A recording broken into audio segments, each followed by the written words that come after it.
So here I am, I'm getting ready to go out, try out this new GoPro setup I got.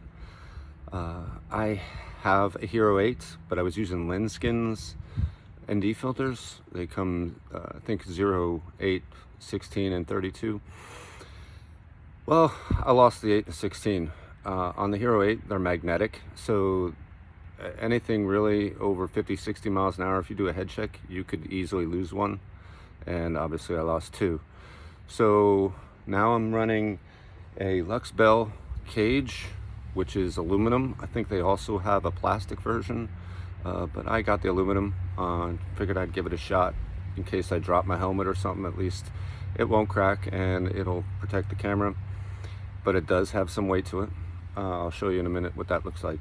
But it also, the big thing is it accommodates a 52 millimeter ND filter or lens. So I got one by, I think it's K&F. It's on Amazon, but it is fully adjustable. So we're going to give that a shot and see how that works. I'll go out and shoot some test footage and post it up and see what we got. All right, I'll show you the camera in a minute.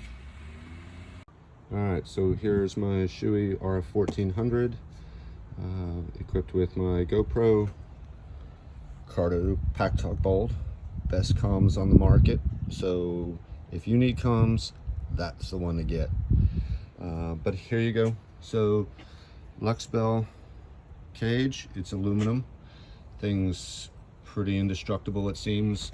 Also, I gotta admit, it seems a lot heavier. Although I haven't worn the helmet with it on yet, it does add some weight.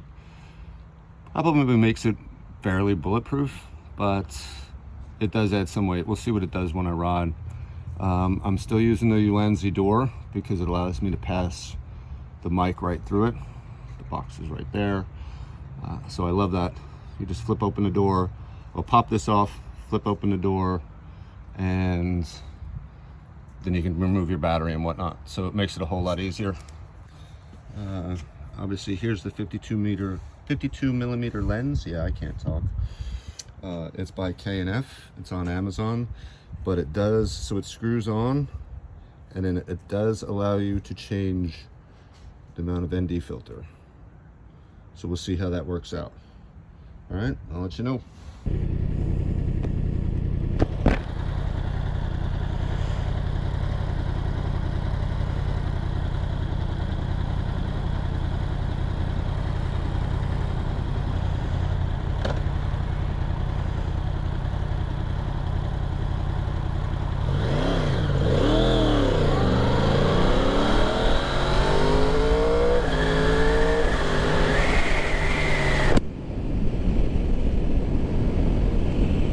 So actually the weight's not too bad.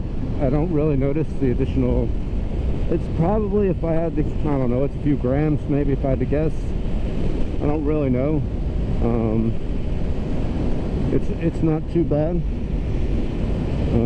I don't notice any, it's not catching my helmet any more than the GoPro by itself did.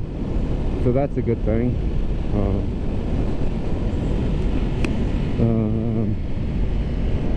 The balance isn't thrown off. I don't know what it does now, if it's gonna vignette. We're gonna have to see that too. I'm hoping that the angle is set right. I had my GoPro indexed, so I knew I had marks on the mount, marks on the base, on the legs of the GoPro 8. So I knew when it was set right, like I knew the angle was good. I don't have those indexing marks on this one because it's new. So I'm hoping that it's indexed properly, that it's picking up the dash and whatnot. But oh, that's pretty. I like that color.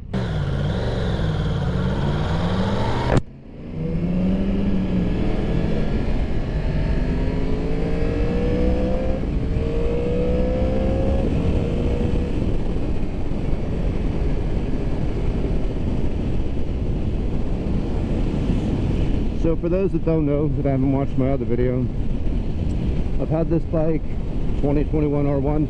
I've had it for almost 2 weeks. It'll be 2 weeks Wednesday, and today is Monday, Memorial Day.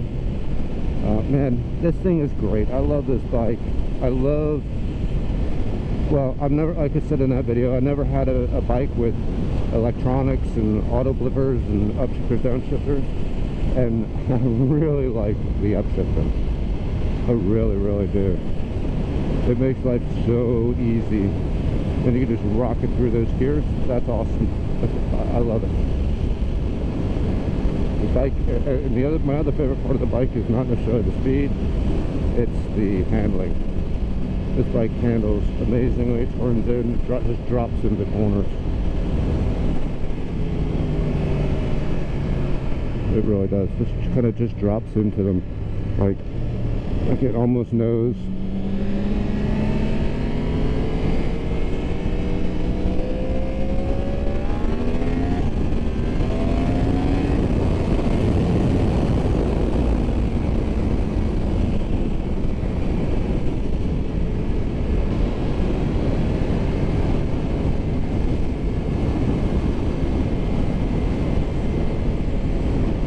A lot of bikes out today. It's really a beautiful day. I think the high is supposed to be 81. It's in the 70s now, so it's really a beautiful day. It's not hot. It's not Florida hot like it usually is. Usually it's hotter than Satan's balls out, but it's really beautiful today. So, all right, so as you can see from the video, there's a lot of vignetting on this lens. I think it's because it sticks out so far.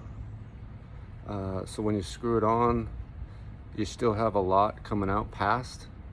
You can, I don't know if you can see the aperture or the ND settings, but it just sticks out too far. So it's not gonna work. There's just no way. It vignettes way too bad. I tried cropping the video and it made it so small once you got around those edges that it just wasn't worth it, so I left it as is. The filter's pretty cool, the adjustability, but it's just not worth it. So I'm gonna order individual lenses and see how they work, and hopefully they work better. But I'm gonna show you what the case mod looks like, and this way you'll get an idea. All right, let me flip the camera around. Okay, so again, here's the case mod. You can see that the lens, this is without any lens, all right? And then I take this and screw it on, right? And you can see how thick it is and how much it sticks out. It's great because it has this adjustability right here, which is pretty awesome. I guess this is somewhere around 0, but it has no stops, which kind of sucks. It should stop right there since it's 0 to 400. But hey, whatever. The problem is, like I said, it just sticks out too far. So I'm going to get rid of that and just get individual lenses and try and work with individual lenses. But the case itself is pretty good. Obviously, you can still hit the power or the record button. You can still hit the power button. This little doodad right here tightens it up so that you put a little tension on the camera, so it doesn't rattle around. But it didn't rattle around anyway, so really no point. I don't have anything done to it, and that's that. So I already ordered the new lenses. I think they're 4 to maybe 32, 4 to 16, or 2 to 16, not really sure. I can't remember. But I already ordered them, and we'll give them a shot when they get here. All right, so that lens is out. New one's coming. Thanks.